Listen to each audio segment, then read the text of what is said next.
Assalamualaikum warahmatullahi wabarakatuh.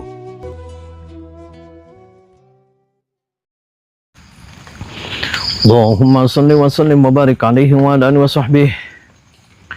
Allahumma salli ala Muhammad ya Rabbi salli alaihi wa sallim. Allahumma salli ala Muhammad ya Rabbi salli alaihi wasallim. Rabbi fanfa'na bibarakatihim wahdina al-husna bihurmatihim. Rabbi fanfa'na bibarakatihim wahdina al-husna bihurmatihim. Salawat perbaiki sifat perbaik, baca salawat perbaiki salawat semakin salawat kita baiki insyaallah kehidupan kita akan lebih takbir Allahu Akbar. Sallallahu ala Nabi Muhammad Rasulullah sallallahu alaihi wa sahbihi. Ajar ya kamu ya. Kamu kurang ajar. Kamu siapa? Saya Umi Fatimah. Oh, Anda Umi. Iya. Umi waras. Waras. Gak waras kamu. Waras, kamu yang gak waras. Siapa? Saya pacarnya. Oh, pacarnya siapa kamu? Ya. Saya Mbak Alek. Oh, Anda Alek. Nah. Pak jahat kamu, dia punya suami, Pak. Iya, pacar punya suami sih, punya suami. Itu suaminya Umi, kenapa kamu jahat? Itu suami ditaruh di kandang ayam, diikat sampai dibakar. Maksudnya apa? Ya biarkan saja. Kok biarin? Ada apa dengan suami? Biarin. Dia mau mati, mau apa. Dia tuh tidak menafkahi saya lahir batin. Oh, nggak nafkahin. Iya, tidak memuaskan saya. Ini kenapa ini? Oh, ini pacar baru saya. Tuh, Pak, kamu edan kamu. Kamu Enggak. jahat kamu. Siapa yang edan? Pak, dia punya suami, Pak. Kamu Tahu. kamu yang bikin. Iya, itu juga memang punya suami di sana, tapi lahir batin nggak pernah menafkahi. Itu Nggak pernah kenapa kamu ditidurin. jahat ditaruh di kandang ayam? Saya Diikat. bilang dari tadi kenapa Kamu dibikin dia itu gila. punya istri nggak pernah dinafkahin, So, nggak pernah kamu- dikasih makan, nggak pernah dikasih uang, nggak pernah ditidurin. Kalau saya ditidurin barang-barang. Lah dia saya. kiai, Pak. Dia seorang kiai, tokoh masyarakat di sini. Dia orang menghormati. Oke lah kiai-kiai, cuman itu yang namanya punya istri harus dikasih nafkah ya, nafkah lahir dan nafkah batin. Nafkah lahir enggak, nafkah batin juga enggak. Tuh, edan semuanya dua-duanya kamu. Marah. Kamu minta maaf gak sama suami kamu nih? Tidaklah, saya tidak mau minta maaf. Kenapa kamu minta maaf? Saya tidak mau. Karena kamu jahat. Loh, kok saya yang jahat? Berarti kamu yang bikin dia gila. Enggak, Jangan bohong. ya. Kalau dia memang baik sama istri, dia ngasih makan, ngasih uang, ngasih nafkah lahir dan batin, ngasih ditidurin apa segalanya, saya juga nggak mungkin. Tinggalin gak dia? Ya, Tinggalin rumah ini. Kalau enggak saya cotosin. enggak. Itu urusan saya berdua. Marah. Kenapa ikut campur? Tahu marah ya, saya Urusan campur. kami berdua. Saya kasihan Pak itu kiai. Ya, kasihan sih kasihan, tapi Kau dia ikut perlakukan campur. seperti hewan, seperti Itu binatang. urusan saya. Umi berdua. lagi nggak waras, Umi. Kamu Umi nggak sadar. waras. Kenapa Umi nggak pakai hijab, nggak pakai? Biarin aja nggak pakai hijab. Aku mau cantik kayak wanita lain. Kan suami juga suka ngasih uang kan? Tidak kasih nafkah, tidak kasih uang, tidak memuaskan segalanya. Makanya aku lepas hijab. Tahu dan Kalau saya kan ngasih nafkah. cotos mau kamu.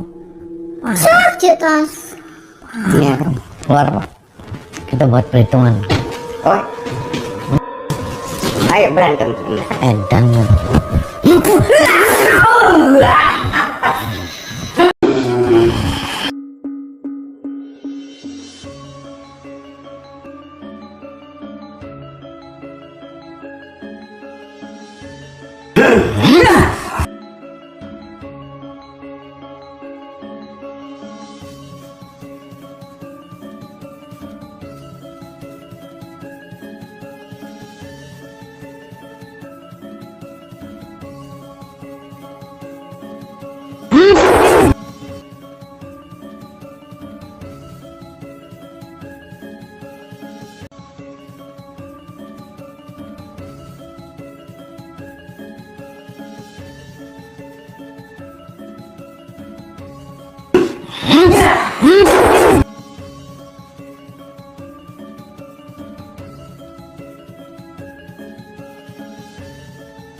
Dasar edan kamu, Pak.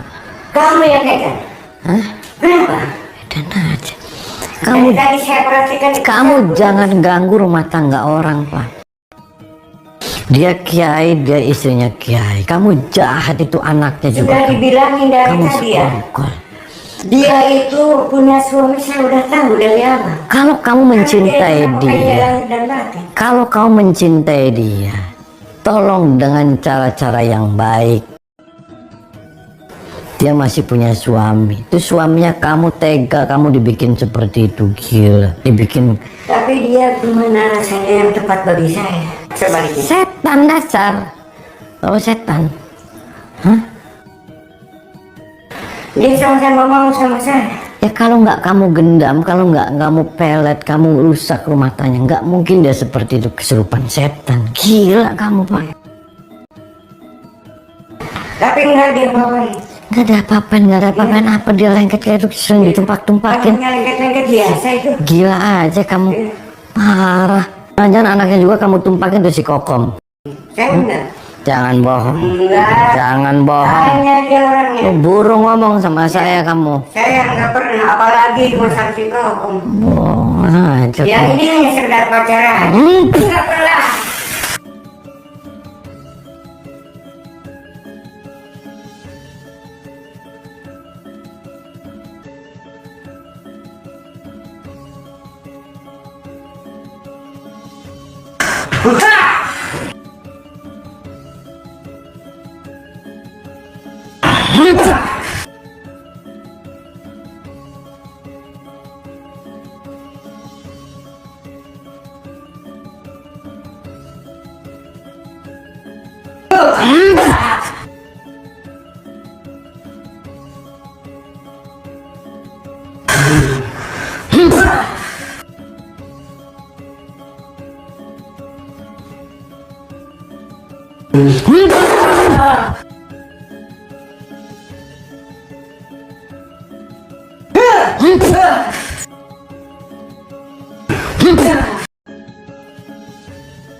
Dan kenapa kamu ikut campur kamu? Hah?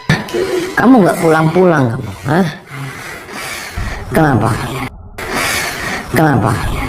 Lah, kenapa kamu belum pulang aja? Sekarang bukan urusan kamu. diikat. Sekarang saya sudah tahu nih provokatornya. Ternyata si Alex tuh dia yang bikin itu kayak Wahab jadi seperti itu. Dan aja. Nah kamu jangan bayar. Saya juga nggak terima. Kamu nggak ada urusan sama saya. Itu si Umi kasihan kemasukan setan. Yang tadinya berhijab jadi kayak iblis semuanya. Gara-gara nih dia.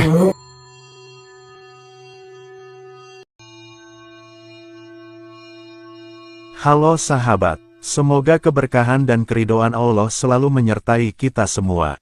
Dan semoga Allah mudahkan setiap urusan kita, baik di dunia maupun di akhirat, amin. Kang Ujang Bustami kini kembali berhadapan dengan guru dukun si Randy dan juga si Alex. Jika sebelumnya Kang Ujang Bustami sudah berhasil mengetahui, jika si Alex itulah yang menjadi sosok selingkuhan dari si ibu Nyai Fatimah. Dan karena bujuk rayu serta ilmu gendamnya lah yang akhirnya membuat si istri dari Kiai Wahab itu dia menjadi sangat lengket layaknya sebuah perangko dengan amplopnya. Hingga kemudian si ibu Nyai itu dia selalu menuruti semua permintaan dan keinginan dari si Alex tersebut, termasuk memperlakukan buruk sang suaminya sendiri. Dan karena si Alex itu akhirnya berhasil Kang Ujang Bustami hajar hingga dia tepar dan terkapar serta dalam kondisi yang sudah tidak sadar, maka si guru dukun yang bernama Ki Joyoboyo ini, dia ingin membalaskan dendam para murid-muridnya tersebut. Ternyata, kata Ki Joyoboyo ini dia memang membiarkan para murid-muridnya merebut istri dan pasangan orang lain. Hal itu dia perbolehkan, karena menurutnya, istri yang lebih dari 2 bulan tidak dinafkahi baik lahir dan batin, maka boleh mereka rebut dan pacari serta juga boleh untuk ditumpaki. Hal itu katanya untuk menyelamatkan para wanita-wanita itu dari kesepian dan penantian yang tiada henti. Dukun Aki Joyoboyo ini kemudian memberikan bukti-bukti bahwasanya para wanita-wanita yang bersama mereka selalu tercukupi dan juga hidup berbahagia. Maka si dukun Aki Joyoboyo itu meyakini, jika apa yang dia lakukan itu adalah kebaikan yang harus senantiasa dia jaga dan juga lestarikan. Namun sikap Kang Ujang Bustami yang dianggap sudah mencampuri urusannya dan urusan para anak-anak buahnya itu, kini justru membuatnya marah dan juga tidak bisa terima, sehingga kini si dukun Aki Joyoboyo ini dia bertekad akan menghajar Kang Ujang Bustami.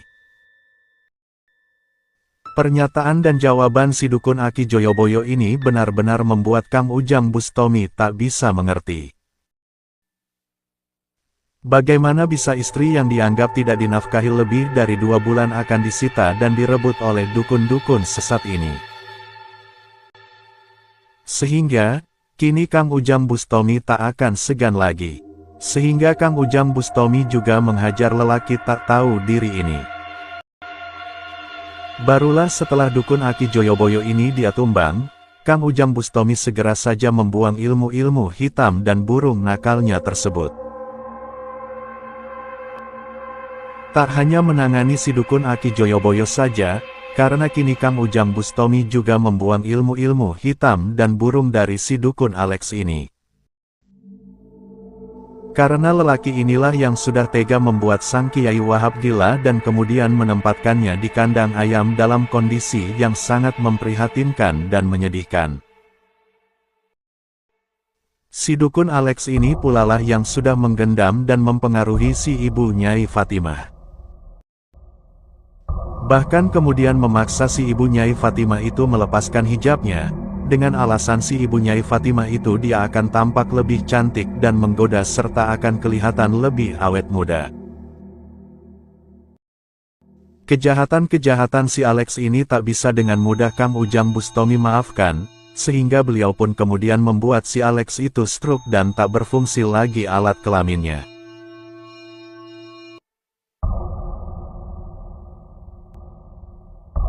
Semoga saja Tuhan memudahkan dan melancarkan perjuangan Kang Ujang Bustami kali ini, dalam rangka membantu sang Kiai Wahab untuk menyelamatkan istri dan anak perempuannya tersebut. Dan semoga kedepannya sang Kiai Wahab itu bisa kembali normal dan sehat seperti sedia kala, serta bisa kembali hidup bahagia bersama keluarganya lagi.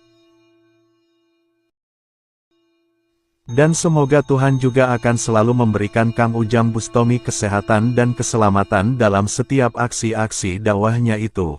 Amin.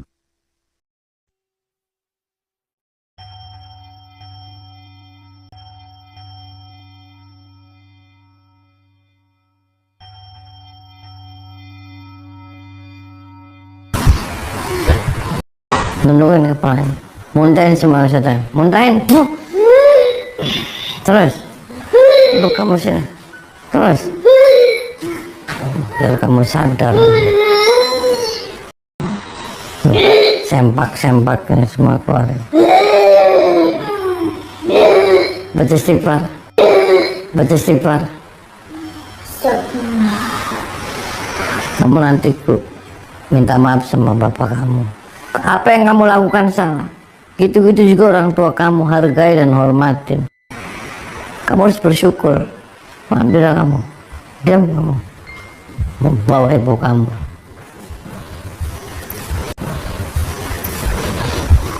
Tundukin kepalanya, muntahin semua setan, biar Umi sadar, biar Umi waras. Muntahin,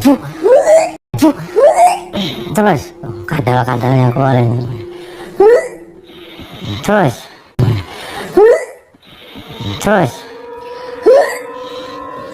baca istighfar, nangis, minta ampunan sama Allah. Maafin aku ya Allah, dosa-dosaku sama ini ya Allah. Cek, terus minta ampunan sama Allah, nangis. Gak waras Umi. Cek, peluk tuh Umi, peluk.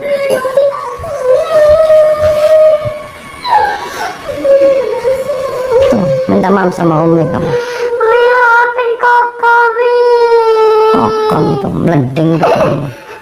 maafin kakak. Terus nanti minta maaf sama bapak kamu. Sirit-sirit meleding aja kamu. Parah. Jangan kayak gitu, kamu jangan dolim sama suami kamu. Paham tidak kamu? Gak jelas.